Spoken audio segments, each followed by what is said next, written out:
No coaching, no expensive notes. I had just followed a simple strategy and I scored 95% in my board exam. Hello everyone, this is Dipti Singh. Welcome to my YouTube channel Unstoppable Dipti.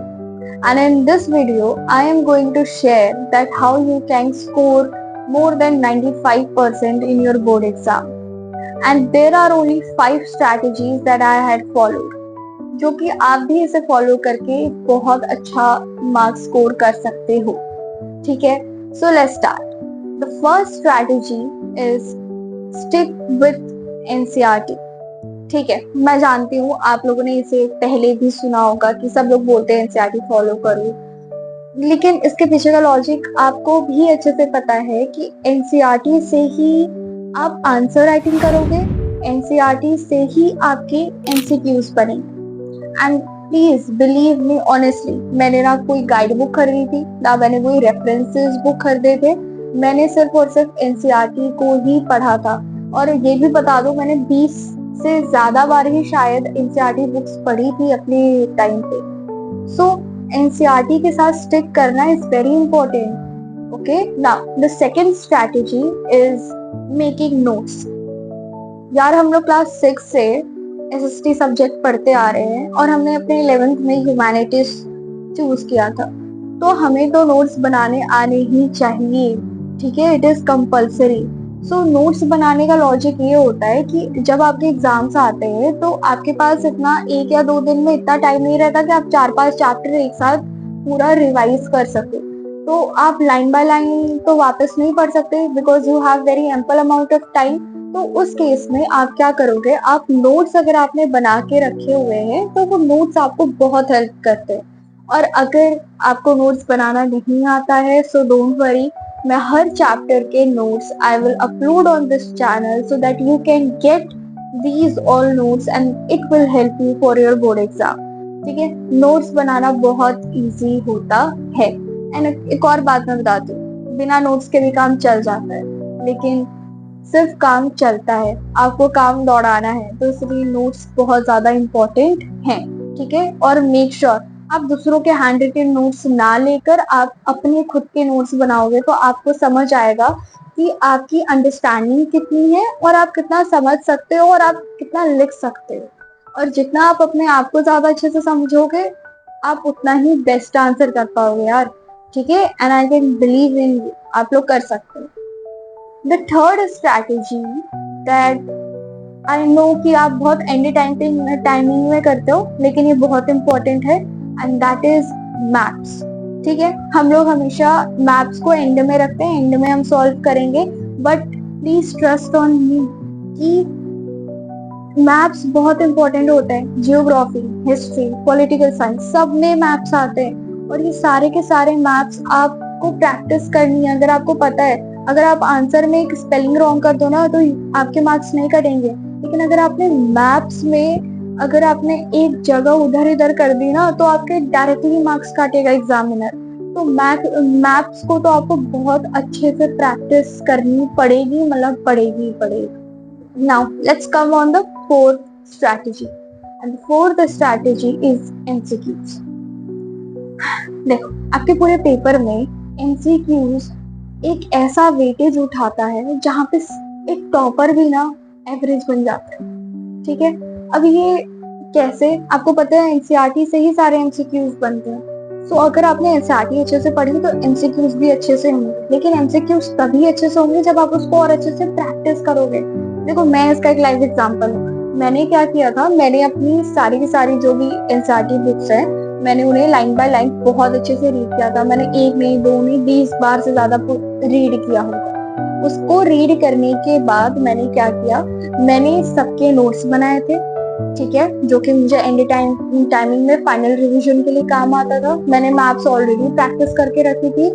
Now the thing is that MCQs के लिए मैंने line by line जब पढ़ा तो जब मुझे keywords मिलते थे ना तो वो कीवर्ड्स से ही मैं खुद एमसीक्यूज बना लेती। अच्छा नहीं, इससे एक एमसीक्यूज बन सकता है। तो जितनी आप अपनी प्रोबेबिलिटी बढ़ाओगे उतना ही आपका और अच्छा प्रिपरेशन होगा। तो एमसीक्यूज को प्लीज अवॉइड मत करना। आपने हमेशा नोटिस किया होगा, आप हमेशा 40 स्कोर करने से क्यों रह जाते हो, क्योंकि आपका एक नहीं तो दो एमसीक्यूज गलत हो जाते हैं, और वो एक या दो गलती कितना भारी पड़ेगा, आपका ना पोजीशन आगे पीछे हो सकता है आपकी क्लास में खुद। ठीक है, तो आप अपने एमसीक्यूज को प्लीज एकदम स्ट्रॉन्ग करके रखें। And the last and the final strategy that I had followed, और जो हर एक टॉपर करता है, हर एक एवरेज स्टूडेंट करता है, वो है प्रीवियस ईयर क्वेश्चंस। ठीक है, मुझे पता है प्रीवियस ईयर क्वेश्चंस को अटेम्प्ट करने का एक तरीका होता है। ठीक है, आपको पिछले 10 साल के नहीं देखने, आपको पिछले सिर्फ 5 साल के देखो। और सीबीएसई ने अपने पैटर्न्स इतने ज्यादा चेंज कर दिए हैं, वो जो एक्स्ट्रा मटेरियल देते हैं ना, जैसे पॉलिटिकल साइंस पे वो लोग कुछ एक्स्ट्रा मटेरियल्स देते हैं पढ़ने के लिए, एंड उस टाइम पे मुझे नहीं लगता मेरे क्लास में किसी बच्चे ने भी वो एक्स्ट्रा मटेरियल पढ़ा होगा, और मैंने भी नहीं पढ़ा था।